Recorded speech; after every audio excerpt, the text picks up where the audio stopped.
القائم بطاعة الله تعالى والداعي إليه حتى أتاه اليقين. وصل اللهم وسلم وبارك عليه وعلى آله وصحبه أجمعين إلى يوم الدين. أما بعد، فيا رب اشرح لي صدري ويسر أمري واحلل عقدة من لساني يفقهوا قولي. السلام عليكم ورحمة الله وبركاته.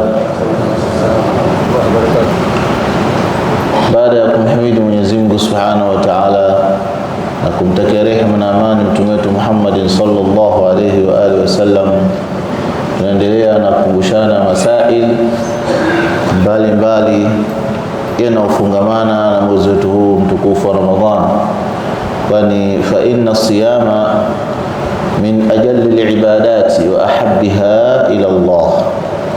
Ni katika hii funga ni katika ibada tukufu sana na katika ibada zipendezao sana kwa Mola wetu mlezi, na amehusisha hii saum kwa kujitaja yeye mwenyewe kwamba ndio msimamizi wa jambo kama hilo.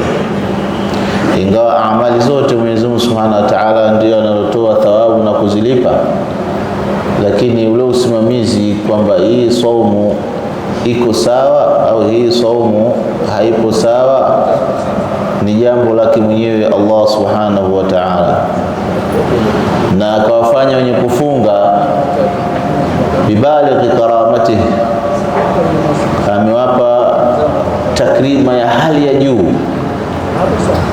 si kama watu wengine walikuwa wajizala lahu adhima mathubati, na akafanya thawabu zake ni kubwa sana katika ibada ya funga.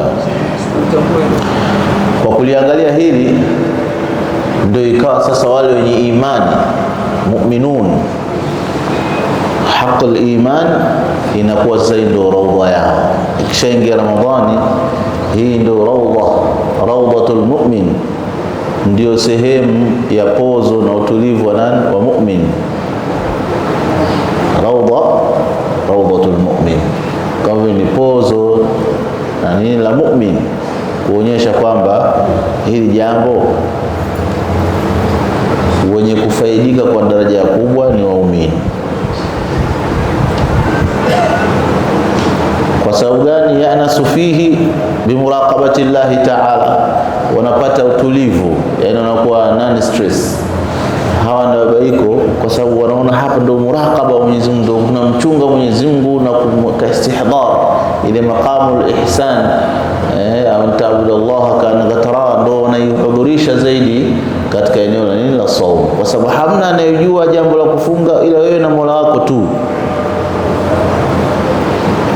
Sisi tunaweza kuhukumu dhahiri, bwana watu wamefunga kipindi, lakini yeye ndio anajua zaidi.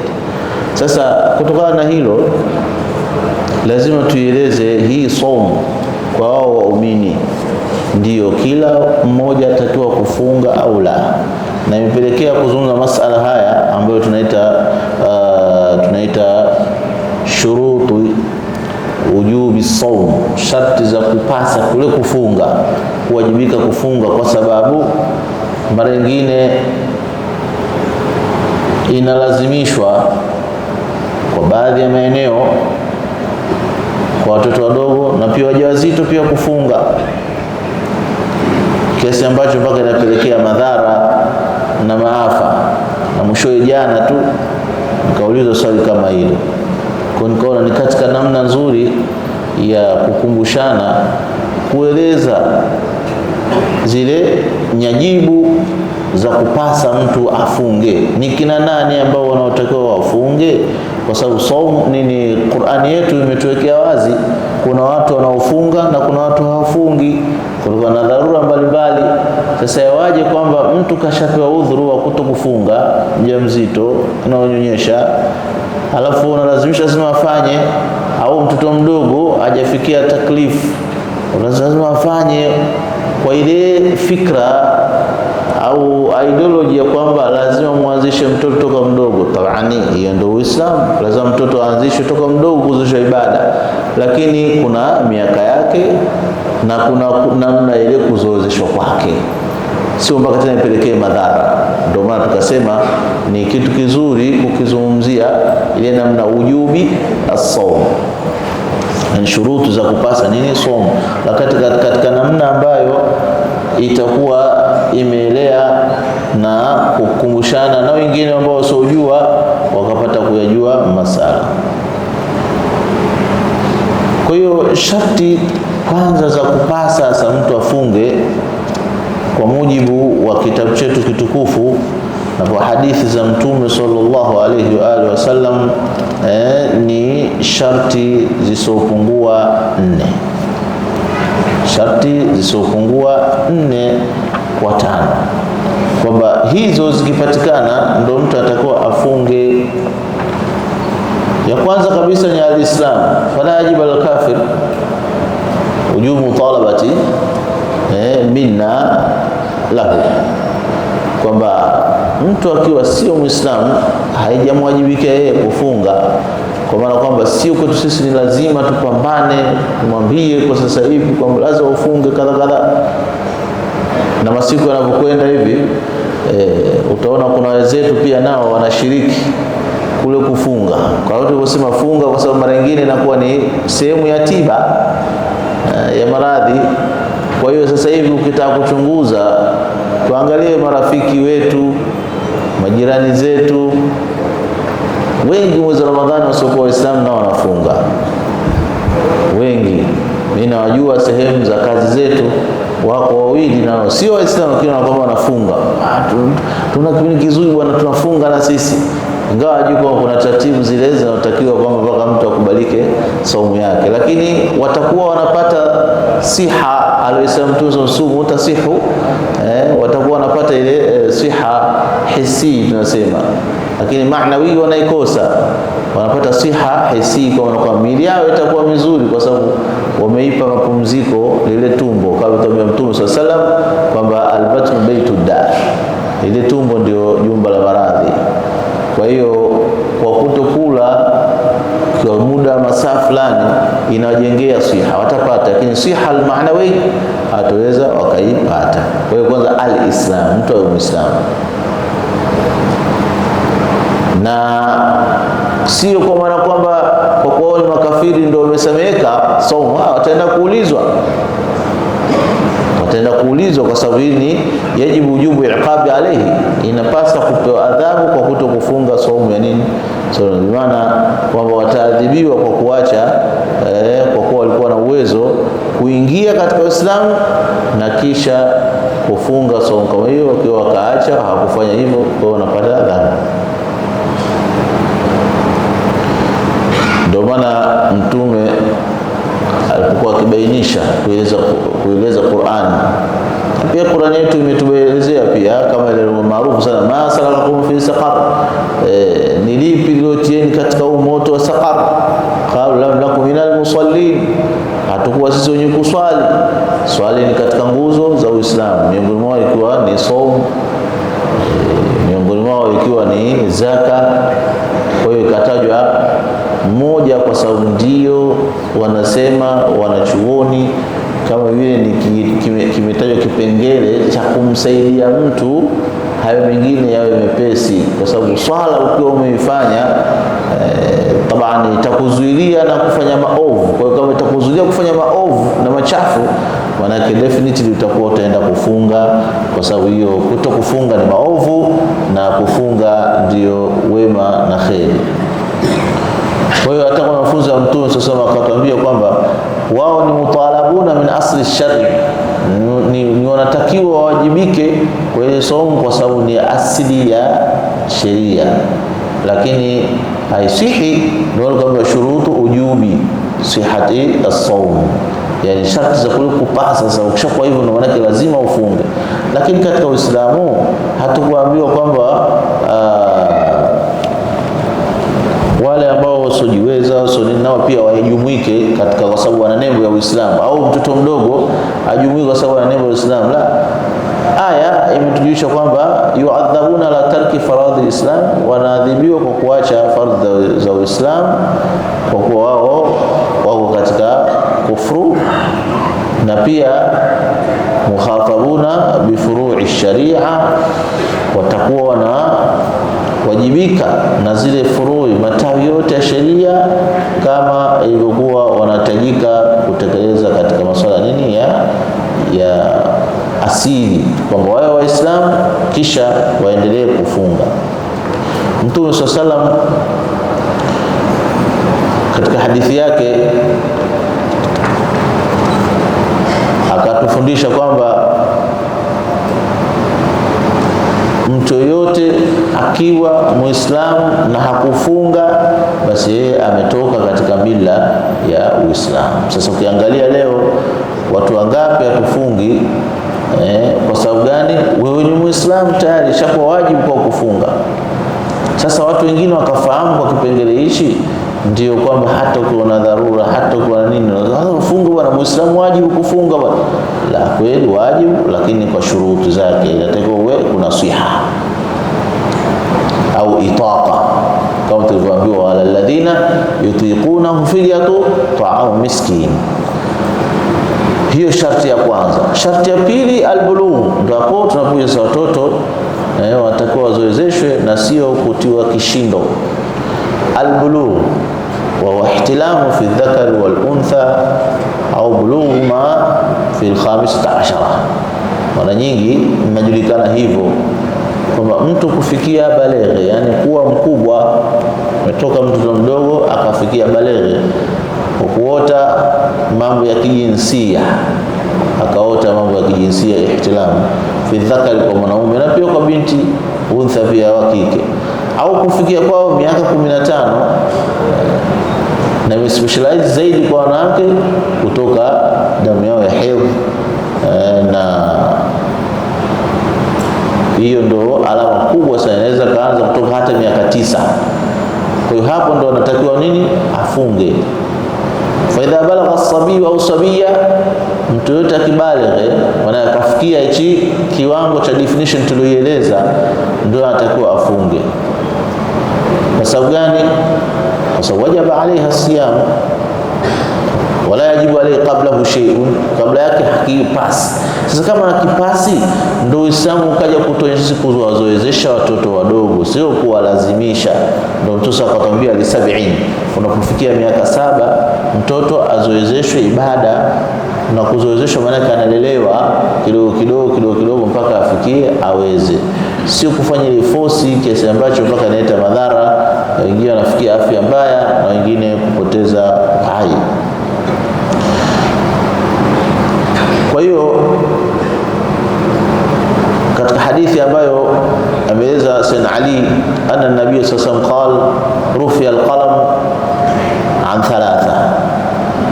3, imenyanyuliwa kalamu kutokana na watu watatu. Yani manake hakuna kupewa dhambi watu watatu: as-sabi hata yablugha, mtoto mdogo mpaka baligh.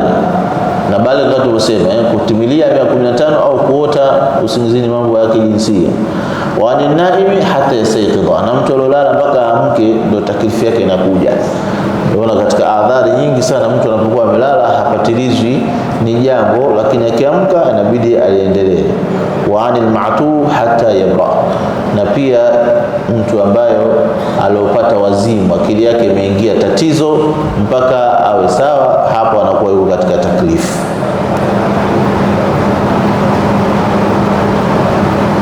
Kwa hiyo tunaona kabisa hapa hii ni kinaya, rufi al-qalam, maana ni kinaya adamu akhadha bil fi'l au tark, kwamba wanasameheka kupatilizwa, kulaumika katika kutekeleza jambo au kulaumika katika kuacha jambo, maana hawapewi dhambi. Na adamu ilzam bitakalifi shar'iyya, kwamba wao hailazimiki lazima vitu vya kisheria wavitekeleze, isipokuwa mafunzo yanatuambia mtoto mdogo mumayiz idha kana yutiqu sawm, ikiwa anaweza kufunga, mtoto mdogo ambaye hajabaligh yutiqu sawm, anaweza kufunga, yara jumhur annahu yundabu liwalihi, inasuniwa kwa anamsimamia ayusawimahu li'tada sawm, amfungishe kwa kumzoesha sawm, qiyasan ala salah, kama vile swala alipoambiwa watu wadogo wafunzishwe na wazoezeshwe swala wakati umri wao bado mdogo wa miaka 7,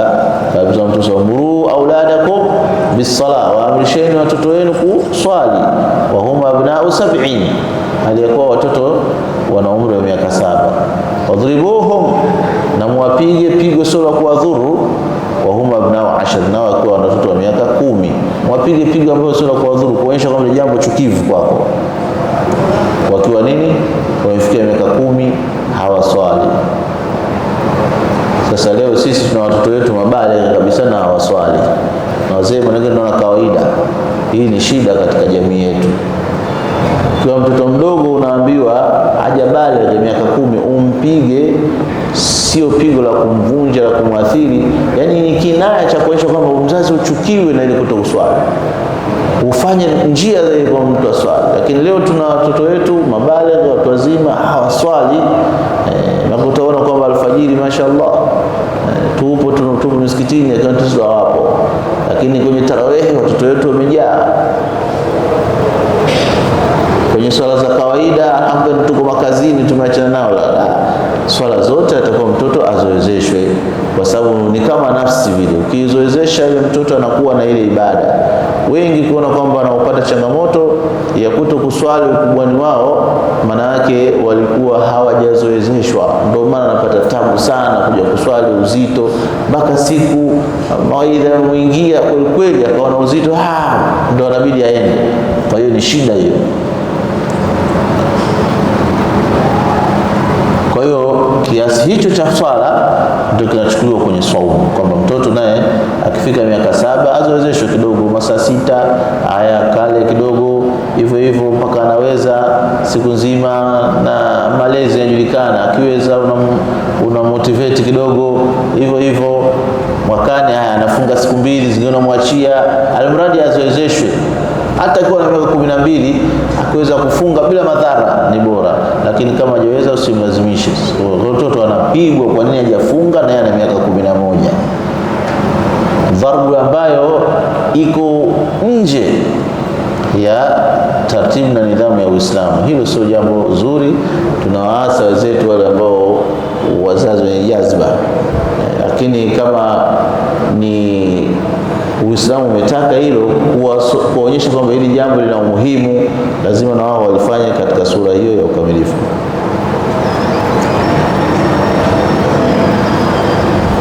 Mmoja kama katika Bukhari katika hadithi ya Rubai binti Muawwadh radhiallahu anha, asema alimtuma siku ya Ashura, alipeleka katika kijiji, wao waliamka wamefuturu, na wengine wote wakawa wanakula, na wengine wakaamka wamefunga. Qala tafakunna nasumu ba'du wa nasumu subyanana wa naj'alu lahum al-lu'bah min al-'ihn, yani sufu, fa idha baka ahaduhum ala at-ta'ami a'tayna dhalika hatta yakuna 'inda al-iftar. Unaona hivyo walikuwa wakifanya wenzetu zamani hizo. Ukienda katika Sahih Bukhari utaona hadithi kama hiyo, kwamba namna gani ya kuwafundisha watoto waweze kufunga, tusiwaendee tu mpaka ikawa tena ni mtihani. Hapa naambia kwamba walikuwa kuna nasumu bado, tulikuwa tukifunga bado tujaingia katika taklifu. Wanasoimu sibiana, na tunawafungisha watoto wetu, lakini tunafanya vipi tukiwa wanafunga? Kama tuko kwenye safari au eneo maalum tumekwenda, tunajalia katika kitu kinaitwa lu'ba, zamani inatengenezwa kama kipoketi cha sufi. Kwa sababu tunajalia mle chakula, tunakuwa nao, wakianza kulia kwa ajili ya njaa, basi tunawatolea, tunawapa. Tukiona wamekaa kimya, na sisi tunaendelea kuwapotezea kidogo ili wajivute vute. Hiyo ndio tunataka kufundishwa namna hiyo, lakini sio tena ndio mpaka mtoto anapata madhara wengine kupoteza umri.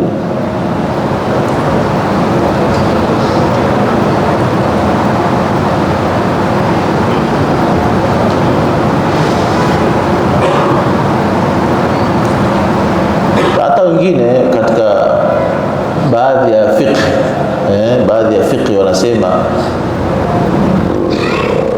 wengine hata la yusallu sabii, hawafanyaje, hawamfungishi vile mtoto kwa kumtia dhiki zaidi. Kwa sababu gani? Anna sawma la yatakarrar fi sana bi khilafi salat. Hawataka atacho kiasi, watamwacha mpaka kuwe ambi bwana sasa wewe utakana njaa. Yani anaona ile kumzozesha mtoto kwa ajili ya saumu ni makosa, inaweza kupelekea madhara na maafa. Wanamwacha mpaka ile itimie time yake ya baligh. Time yake ya baligh nao mashuhuri sana katika madhhabi al-Malikiyya. Usije kuwa na mtoto mpaka mkubwa mzima anapewa chakula tu wale. Akibaligh shughuli imemaliza. Kwa sababu wanasema nini? Swala kila siku wala sasa umzoezeshe. Lakini funga kwa mwaka mara moja. Kwa hiyo ikija mwaka unamwandalia tu maandalizi, siku ya kwanza, ya pili, ya tatu ataenda. Anakuwa kama mfano wale wasiofunga siku zote, na wale kwa watu wazima. Wako watu wazima wafungi siku zote. Ikija ile ndio time ya kufunga, siku ya kwanza, ya pili wanaona taabani, wanapata taabu, alafu baada hapo tena wanazoea. Sasa nasema na huyu naye mwenye taklifu alobaligh, hakuna haja kumzoesha toka mdogo. Mwacheni tu hivi enjoy life yake. Akishafika time hiyo afanyaje? Afunge tu moja kwa moja. Sasa ameiona ngumu au ameona mepesi, lakini jumhuru ulama hawalioni hilo, isipokuwa afanyie utaratibu wa kuzoea kufunga kidogo kidogo na sio kishindo. Sharti ya tatu al-aqlu. Saum imefungamanishwa na akili, kwa sababu taklif bil aqli, kukalifishwa sheria ni uwe na akili. Kwa hiyo mtu akiwa mkubwa Muislamu lakini akili zake kidogo zina tatizo, amesameka kufunga. Wala sala ghair al-aqil wala siyama li ghair al-aqil min at-takalif ash-shar'iyya, hiyo haipo kabisa. Ndio ile tusiwarufi qalam an thalatha, wamesameheka watu watatu, ambao yule maatu hata yabra, yule mtu ambaye akili yake kidogo na shida mpaka apate kuibiza sahihi. Kisha al-qudra ala siyam, kuweza sasa ile kuwa wewe mwenyewe sasa alhamdulillah Muislamu, taklifu, akili yake iko vizuri, lakini sasa unaweza ukashindwa kufunga. Na kudra wameigawanya wanachuoni ule uweza nini? Kudra ala siyam, uweza jaweza. Fala yajibu ala ghairi mustati', haipasi saumu kwa ambaye hawezi. Sasa inakuwaje mtu kumlazimisha mtu ambaye hawezi? Unaona kabisa ima yeye mwenyewe au kichanga chake, mtoto mdogo yule anapata tabu. Wayashmul adam istita'a ma yali, kwanza ashaykhuha, mtu kama mtu mzima sana hawezi kukaa bila ya kula, huyu fala yajibu saumu, kwa sababu ni ajiz likibari sini, kwa sababu yule ukutu uzima wake. Ndio pale mwezo ala alladhina yutiqunahu fidyatun ta'am miskin, yeye atatoa fidia kila siku, atalisha maskini mmoja kibaba. Huyu mtu mzima, mtu shekhe, mtu la yatiqu sawm. Na pili maridhi, pili mgonjwa. Katika maradhi kuna maradhi ambayo yanajulikana, ambayo yashuku alayhi sawm, inakuwa ni kishindo kufunga. Basi huyu fala haraj liumumi qawli ta'ala ala al-maridhi haraj wala ala al-maridhi haraj, na hakuna kwa mtu mgonjwa madhambi au kosa lolote. Wa man kana minkum maridan au ala safarin fa iddatun min ukhra, mtu ambaye alikuwa mgonjwa au msafiri anaweza kufungua. Na maradhi yako namna mbili, yamegawanya. Kuna maradhi yurja buruhu sari'an, yani yurja zawalu. Kuna maradhi yanatarajiwa kuondoka, mtu anapata homa au anapata labda UTI, kidogo kutumia dawa ataondoka. Na kuna maradhi ambayo hayawezi kuondoka, ambayo inaitwa maradhi muzmin, ya muda mrefu, la yurja zawaluhu, hayatarajiwi kuondoka. Haya sasa nayo ndio yanakuja katika mfumo ule kwamba atatoa fidia. Kwa sababu maradhi ambayo muda mrefu sana yapo yanamsumbua, kwa mfano wenzetu wenye maradhi ya alsa, mara nyingine ikishakuwa alsa stage ya mwisho unashindwa kukaa na njaa, na kupona kwake ndio mkataba. basi mfano wa maradhi hayo na mengineyo ambayo kwa kufunga inakupa shida na afya, huenda ukafa. Uislamu wetu ndio hivyo, haujakuja kumtia mtu kwenye dhiki Uislamu kama wengi wetu sisi tunaona Uislamu ni dhiki, na hasa watoto wetu kipindi hichi wanaona dini yao ya Uislamu ni tatizo na changamoto kwa kweli. Yote kwa sababu hatujawalea, hatujaelekeza simplicity ya Uislamu, yani ule upesi na urahisi wa Uislamu hatujaelekeza. Kwa hiyo hata anakulia hivyo anaona kama dini ni kitu challenge kwake yeye, yani anapenda aishi free tu, ingawa ndo asili ya mwanadamu. Mwanadamu anapenda achiwe free, afanye anachokitaka, lakini sasa malezi nayo yanachangia. Ukimlea mtoto katika dini, anaona dini nyepesi wala sio ngumu. Kwa hiyo mtu akishakuwa na maradhi kama hayo, ndio hata mtu sikakwambia yasiru wala tuasiru, fanyeni mambo mepesi ya kidini, msipiane ugumu katika dini. Ikaja kuonekana dini ni changamoto, kumbe dini imekuja kumnusuru ni mwanadamu, kumhifadhi mwanadamu yeye na siha yake na mazingira yake kwa ujumla. Kwa hiyo mtu ambaye maradhi muzmin la yurja buruhu au zawaluhu, na hivyo atatoa kibaba kila siku kama tunavyofahamishana siku zote. Sasa hao watu ambao maradhi yao muzmin au la yurja buruhu, au wale maradhi ambayo yanatarajiwa kupona sio muzmin, ni wanaunganishwa watu ambao wanaonyonyesha na watu wenye ujauzito, yani alhabal wal irda, mama mjamzito na mama ananyonyesha, hawa wanaruhusiwa kufungua Ramadhan, kwa sababu fa in khafat murudhi alhubla ala nafsihima au ala waladayhima falahum alhaq an yaftira. Wakiofia hawa ima nafsi yao au watoto wao, wao wamepewa idhni na ruhusa ya kufungua,